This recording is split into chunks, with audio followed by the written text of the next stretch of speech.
All right, so interesting little media story here for you. Recently, I don't know if you caught this, Politico Playbook has been having these guest sort of like celebrity authors come in. So they had Chris Hayes author Playbook one day, and then I think it was the very next day, they had Ben Shapiro author Playbook. Well, people completely freaked out. Yes. Melting down online, you know, he's trending on Twitter, all of this stuff. And like, look, I basically disagree with Ben Shapiro on almost literally, like I think his politics are the polar opposite of mine, about more or less. Yes. Yeah, they're about as close to being polar opposite to mine as you could possibly get. So I'm not a fan of his ideology or his politics, but the response to this has been so over the top. Like, this is the biggest story that people should be caring about right now.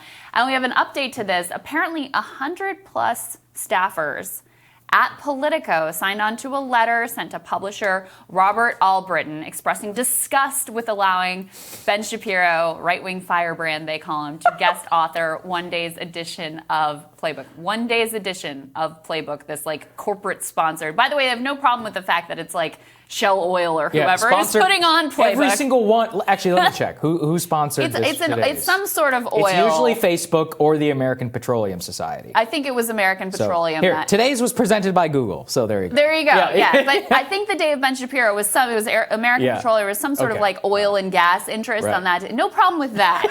And the havoc that they wreak, that's perfectly fine. But having Shapiro be there for one day, that was a bridge too far. And it's also funny because Politico bent to this. They actually issued this like... Well, I mean, they stood by it, but they were like, we understand the concerns of our employee. All of this is insane. Look, Ben Shapiro is like the most anodyne guy who's out there. Yes, I think his crime is that he's socially conservative. Okay, then half the country is too. Now, look, this is what's so crazy is they have no problem letting like Don Lemon and Chris Hayes. By the way, I have no problem with Don Lemon or Chris Hayes. And, you know, if they're writing Playbook, I think Don Lemon is an incredibly dumb individual and has very little offer whenever it comes to American politics. Playbook wants to use his audience in order to bolster their thing for like a little 1 week promotional period, whatever. But then Ben Shapiro, finding him so like objectionable for writing this, it's completely crazy. Yeah. And you see this anytime anyone is even like moderately viewed as on the right. They had another one of their, former employees, Eliana Johnson, who was a White House correspondent for Politico, left that gig to become the editor-in-chief of the Washington Free Beacon, which is a conservative, news website. They do some great work over there.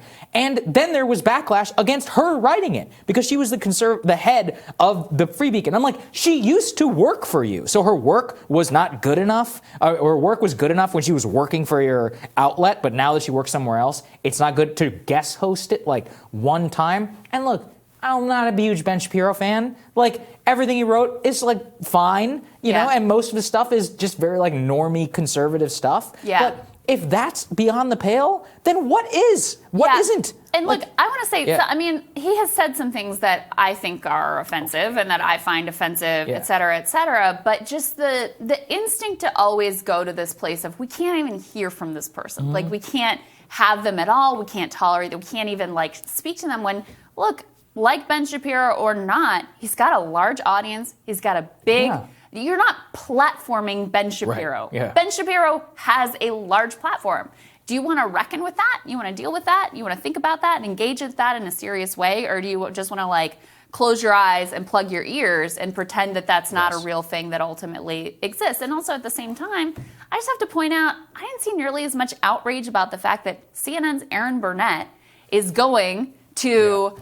what do they call it? Davos in the desert. In Riyadh. This is the big corporate-backed conference in Saudi Arabia that a lot of corporations and mainstream journalists pulled out of, rightly, in my opinion, after the murder of Jamal Khashoggi.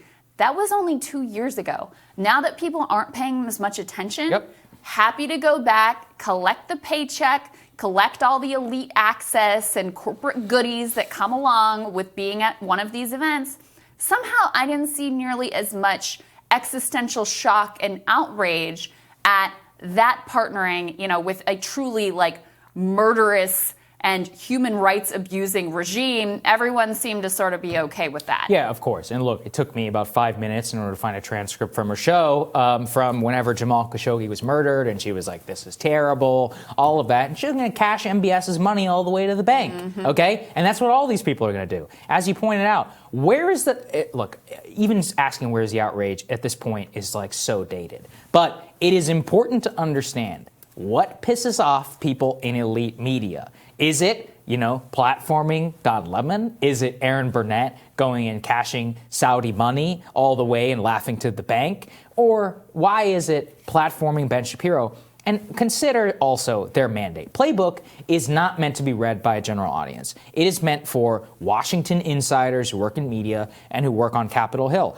Ben Shapiro, whether you like it or not, and I dislike this, actually represents a very mainstream view of the Republican Party, aka half the people that Playbook is supposed to be useful to as a product on Capitol Hill. So they were fulfilling their mandate there. And this just goes to show that these people's, their priorities are just so completely out of whack whenever it comes to what's objectionable and what's not. Very true. Yeah. Tomorrow in Rising, Maximilian Alvarez and Henry Rogers going to be back for the panel. Always fun. And host of the Bad Faith podcast, Brianna Joy Gray, New York Times bestselling author of Evil Geniuses, The Unmasking of America of Recent History, Kurt Anderson. He's going to join us for another great show. Remember to hit the subscribe button so you don't miss any of our videos. Don't forget to like and share as well. And we will see you all tomorrow. Have a good one, guys.